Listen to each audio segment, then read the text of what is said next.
Hi, I'm Bart Hanson. I'm the owner and lead instructor for CrushLivePoker.com. The following hand comes from our call-in show that we record live at 2 p.m. Eastern Time every Monday. If you enjoy this video, hit that like button, and if you want to submit to be on the show, take a look at the information in the description. All right, you got a hand Okay. for us, right? From the bike? Yes. Yeah. I was over at the bike with a buddy of mine.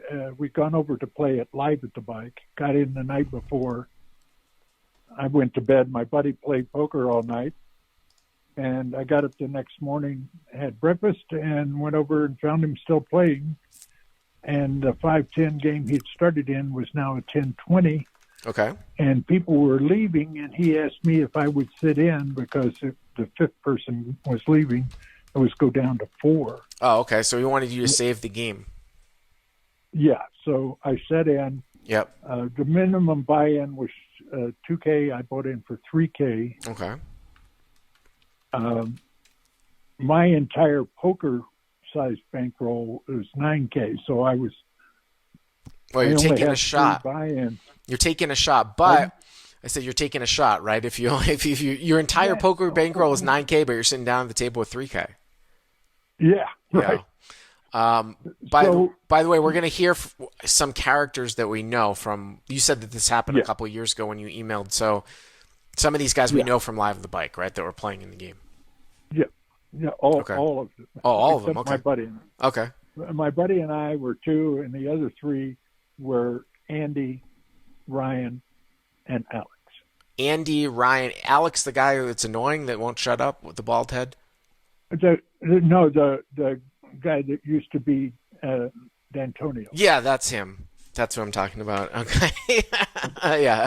I didn't. That's not a bad lineup. I mean, that's probably the only real tough player is Andy, but all right. So 10-20 at the bike, $3K effective. Okay. Yeah, and Ryan and Alex were playing very tight. Yeah. As was I. So hands are going around very quickly. Okay. You're really bleeding antes pretty quickly. Yep. In a game like that, almost every hand was either fold and a walk, one raise and everybody folds, or a raise and a 3-bet and everybody folds. Okay. We saw very few flops. Okay. I played that for about an hour or so. I was down about 400. Okay. Almost all blinds. I had raised twice, and Andy had 3-bet me both times, and I folded. Okay. I had ace-10 off and folded, and queen-jack suited and folded. Okay. I know you would have played those hands, but I didn't. So you're at 2,600 effective. Okay. And then this hand goes down. Yes. And then I got lucky. Well, I got in a big hand and doubled up. So now I've got 5,200. Okay, 5,200. Yep. And in the meantime, more players have come in, and we're now sitting 8-handed. Okay. I'm on the button. It folds to me. I have the 2 black 6s. I race to 60. Small blind folds. Andy in the big blind 3-bets to 180, which is both of those are standard bets. So you're at 5,200 now. At 10-20, yes. You make it 60 on the button with 6-6. Andy in the big blind 3-bets to 180, which is kind of small, and you call, right? But those are the 2 bets that have been standard so far. Sure. A normal bet was 3x. Yeah. The big blind, and a normal 3-bet was 3x the raise. Okay. So I'm assuming you call this deep, right? Yeah. Okay. Of course, I call because first of all, I'm ahead now. I'm willing to risk a little money, and there's nobody behind me. Sure, you have position. Well, you might you don't necessarily know if you're ahead, but you're certainly deep enough to set mine. And I meant the small blind is folded, so I'm closing the action. Right. Okay, so your head's up. All right. So what was the flop? The flop is Jack 8-6 rainbow. Jack 8-6 rainbow. Okay, so you flop bottom set.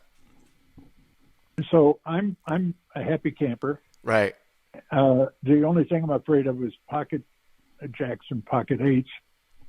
And of course, Andy's range is huge at this point, Mm-hmm. almost unlimited. Mm-hmm. And the other thing you know about Andy is that Andy never goes in a hand without a plan.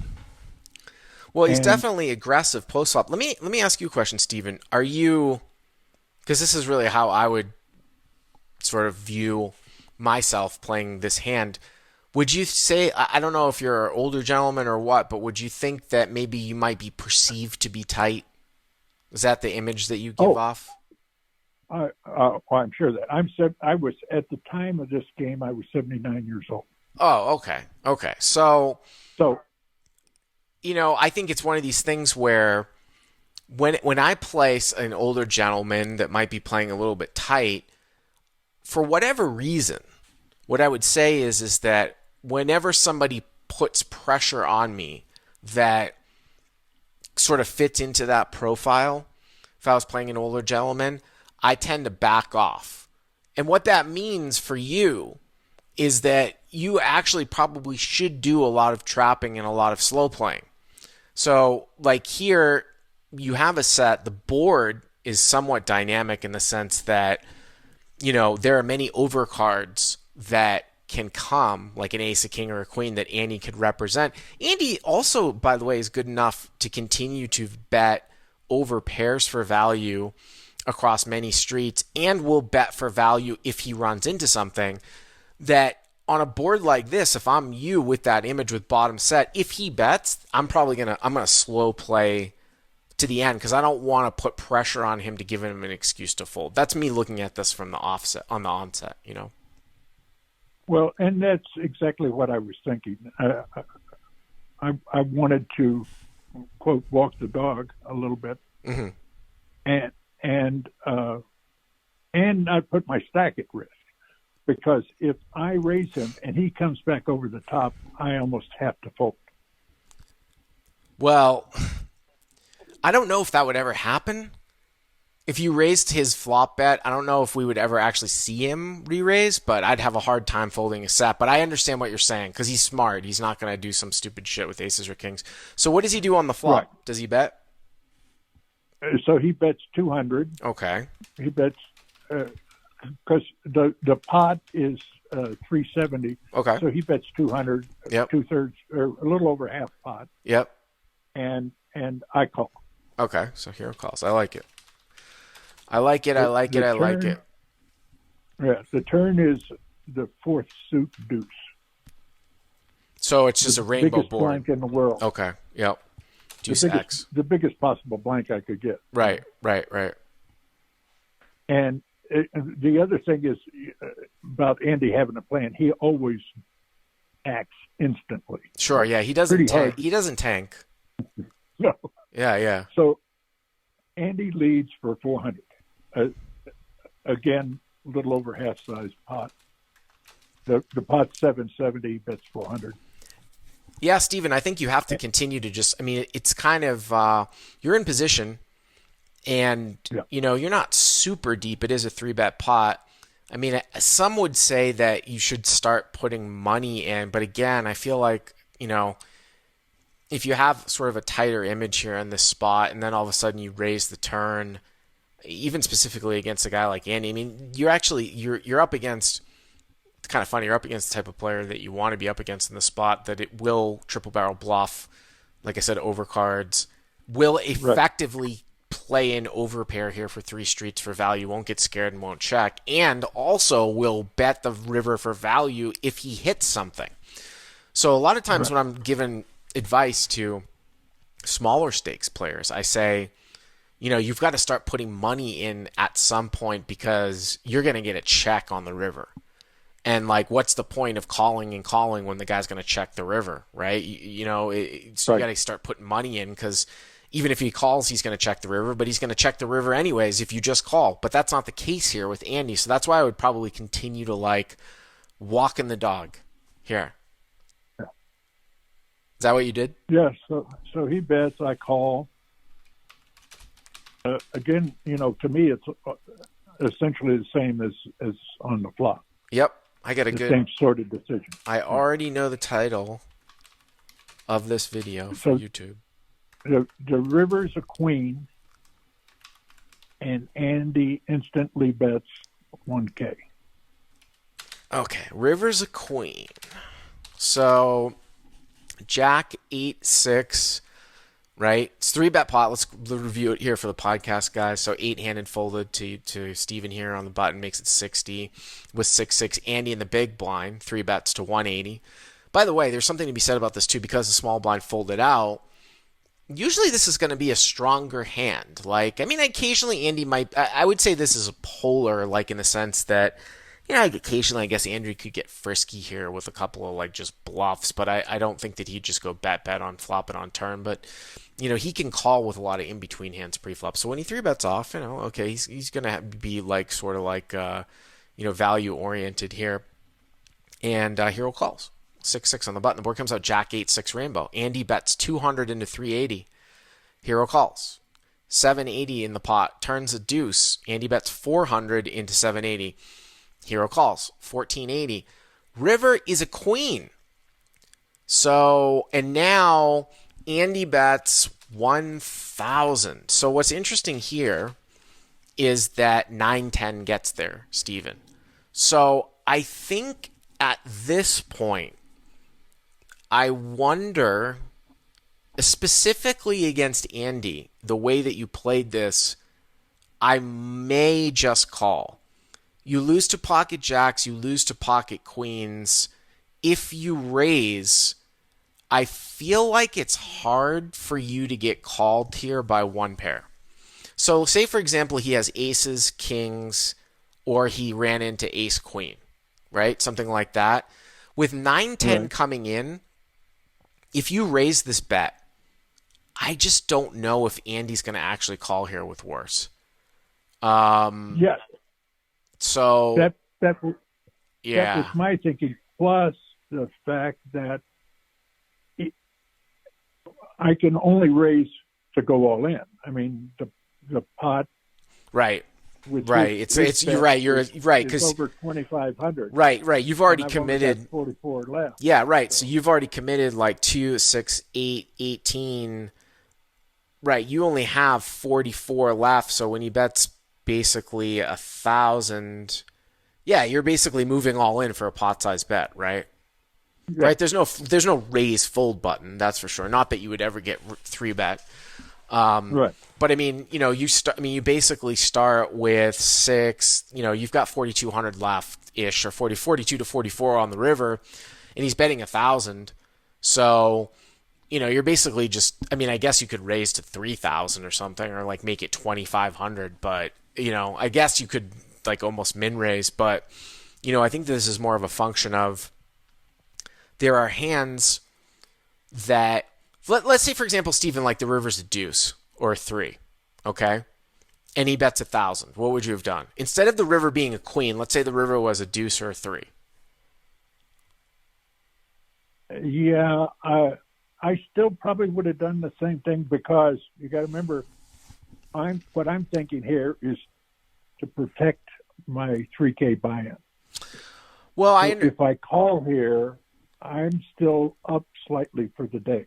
Well, yes, you could look at it that way, but that is, and some people do look at it that way. I don't. I tend to look at poker as one long session. I do understand that some people look at it that way, and if you're playing for recreation and you're retired and that's important to you, then you can play however you want, right?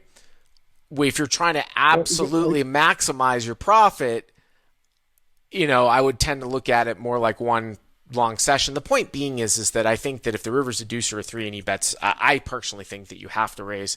I think that this river is very awkward for you, and you probably just have to call. Right, because one of the hands I certainly put him on was queens, and another hand I put him on was 9-10. I for some reason I never put him on having jacks. Well, okay. Well, let's say very occasionally he has jacks, but yeah, you're right. Queens, I don't know if it's necessarily a whole lot of 9-10. It's just the fact that you can have 9-10 here. The problem is that his calling range to your raise now becomes a little bit more condensed. And unless you were to min raise here, I don't know if he is going to really call with aces or kings. By the way, too, this specific run out, if I were him and I had aces and kings, I don't even know if the river's a bet. Because if he has aces here, obviously one of the hands that has a jack in it is queen jack, right? We talked about how you have 9-10, so he blocks like ace jack. And I don't know. I mean, I guess you could have queen 10, but I don't know if Andy bets aces or kings here in a 3-bet pot on this run out anyways. No, I was sure he had some showdown value when he bet. Well, he definitely has showdown. Well, he definitely has showdown value. You mean you think he's got a strong hand? Strong hand, do you mean? Yeah. If I raise, I'm sure he's not sitting there with pocket kings. Right. He's not going to call.